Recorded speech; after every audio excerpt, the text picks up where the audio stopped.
Ai khublei ke lidar ki nong yalam jong kiri baper ha ka partai ya ke jing job jong Donald Trump ya ka syuki presiden ha Amerika na ka Republikan Parti.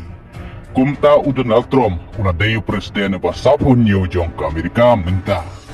Hadin ba wala bat penlimno ika Kamala Harris na ka Democratic Party.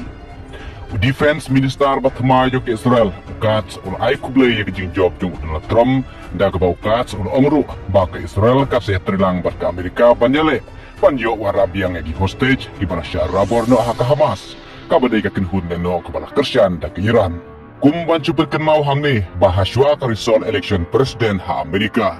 U Prime Minister jong ke Israel Benjamin Netanyahu ula penduno ya ka syuki Defense Minister yu Yoav Galan bat haja ka jong Yoav Galan ul aino Shaukats kabala miru ka jing persya ka bajur kenin ke janmit hayingsa jong Prime Minister ke Israel Benjamin Netanyahu.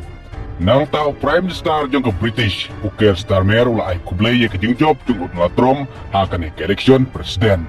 Nang tau Prime Minister jong ke India Narendra Modi ula ai khublei ya Donald Trump ya ke jing job jong ha ka ne election presiden.